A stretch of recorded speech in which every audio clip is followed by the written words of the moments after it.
Chers frères et sœurs en Christ, avec cette vidéo, nous voulons aborder un sujet important concernant la crise de l'Église. Un phénomène souvent lié à l'adhésion au matérialisme, présent à tous les niveaux ecclésiastiques.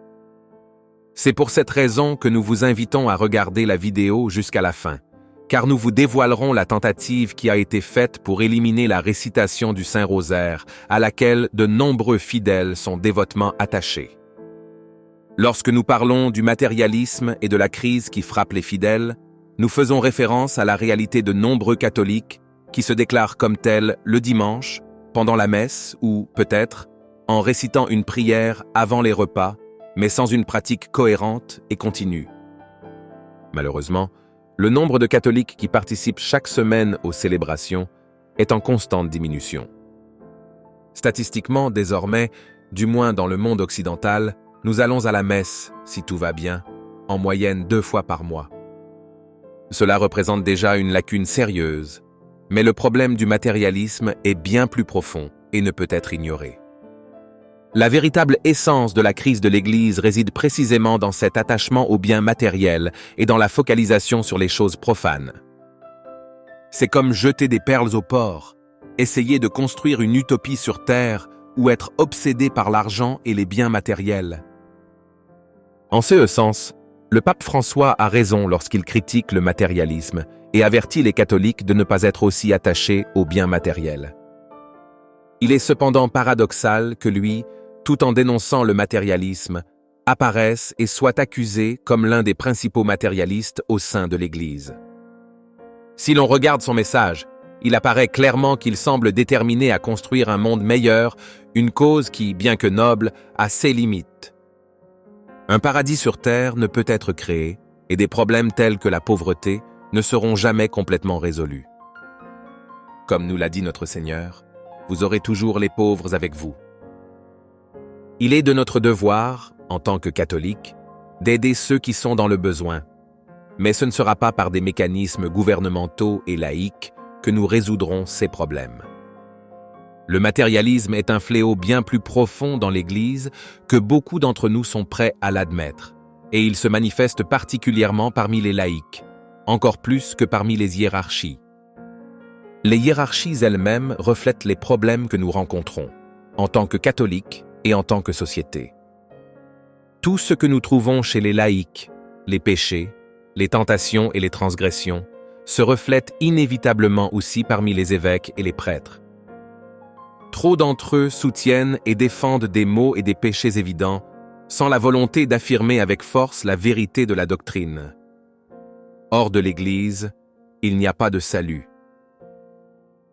C'est d'une réforme des laïcs dont nous avons besoin aujourd'hui, peut-être plus que toute autre chose. S'il y avait une véritable réforme des laïcs, de meilleurs évêques et prêtres émergeraient certainement. Malheureusement, certains événements nous rappellent l'urgence de cette réforme. Pensez aux hommes politiques qui prétendent être catholiques uniquement en parole, tout en promouvant des lois anti-vie et en niant ouvertement l'enseignement de l'Église. Mais il existe aussi d'autres situations tout aussi préoccupantes. Plusieurs radios catholiques à travers le monde ont cessé de l'être et ont commencé à diffuser des contenus dénués de foi authentique. Dans de nombreuses communautés, les radios catholiques ont cessé de diffuser des contenus religieux, les remplaçant par des émissions de rock, de pop, de potins ou de sport, même si elles continuent d'être gérées par les mêmes organisations ou associations chrétiennes. Avez-vous déjà entendu parler de cas similaires dans votre région? Un épisode similaire s'est produit récemment en Espagne et devrait nous faire réfléchir profondément. Radio Estel, une grande station de radio catholique de la région, a servi les fidèles en diffusant le Saint-Rosaire, la liturgie des heures et d'autres contenus religieux en catalan, une langue rarement entendue, à moins qu'elle ne soit proposée par la paroisse locale. Les nouvelles sont venues d'Info Vaticana. Bonne nouvelle, le directeur de Radio Estel démissionne. La Catalogne, une région d'Espagne, a une histoire et une langue particulières.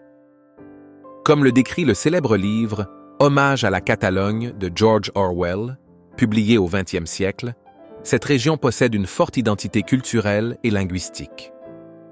De nombreuses paroisses ne peuvent cependant pas célébrer une messe quotidienne en raison du manque de vocation sacerdotale, un problème particulièrement ressenti dans plusieurs régions d'Europe. Malgré son rôle important pour la communauté, le directeur de Radio Estelle avait décidé de la transformer en une station laïque, abandonnant le contenu chrétien au profit du gain économique. Ce choix a cependant soulevé de nombreuses controverses et le réalisateur a finalement démissionné. Comme le rapporte Info Vaticana, la décision de quitter son poste est intervenue après des pressions pour inclure la récitation du rosaire et la liturgie des heures dans le programme, ce que le directeur n'était pas disposé à faire.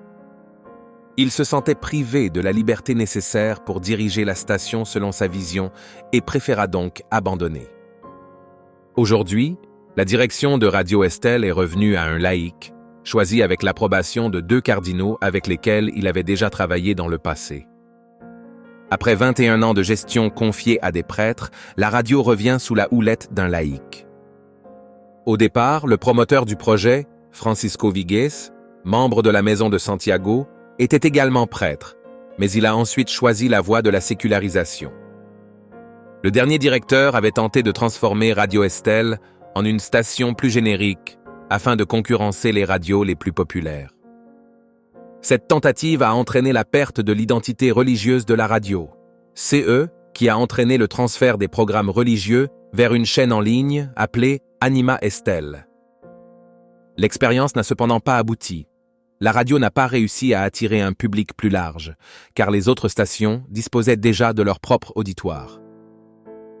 En fait, le seul résultat obtenu a été de perdre le public friand de programmes religieux, comme la récitation du rosaire, suivi par de nombreux catholiques lorsqu'ils se rendent au travail ou en voyage. Ce changement a suscité beaucoup d'indignation et de nombreux auditeurs ont exprimé leur déception. Le changement de Radio Estelle a suscité une grande désapprobation parmi les fidèles, qui ont exprimé leur mécontentement face à la suppression du rosaire de la programmation. Selon la nouvelle, beaucoup ont écrit directement à la délégation et au cardinal pour exprimer leur déception et faire entendre leur voix. Il est surprenant de penser que le directeur d'une radio catholique, vraisemblablement croyant, ne comprend pas à quel point il serait nuisible de priver les fidèles d'un service aussi important que la récitation du rosaire et de la liturgie des heures, en les émouvant à Internet et transformer la radio en une station laïque. Ce choix nous amène inévitablement à réfléchir. Beaucoup pourraient voir dans cet épisode un signe d'influence maligne, puisque retirer un élément sacré, comme le rosaire, d'une radio suivie par de nombreux catholiques, qui l'écoutent également lors de leurs déplacements quotidiens pour se rendre au travail, apparaît clairement comme un geste de distanciation du sacré. Nous ne voulons pas laisser entendre que le directeur de Radio Estelle avait de sombres intentions ou qu'il était inspiré de quelque manière que ce soit par des esprits démoniaques. Cependant, priver une communauté d'un tel soutien spirituel quotidien est, en soi, un acte de nature diabolique, que le choix ait été inspiré par une influence malveillante ou par un simple manque de vision spirituelle. L'histoire de Radio Estelle doit être pour nous une leçon de prudence, car des situations similaires peuvent se produire partout. De nombreuses radios, à l'origine génériquement chrétiennes, ont complètement changé de format pour devenir des diffuseurs sportifs ou musicaux, n'en conservant que le nom, mais perdant complètement leur nature originelle. Et cela commence malheureusement à arriver aux radios catholiques et même à la télévision catholique. Ne nous leurrons pas en pensant que les entités consolidées telles que Eternal Word Television Network ou Radio Maria sont totalement sûres.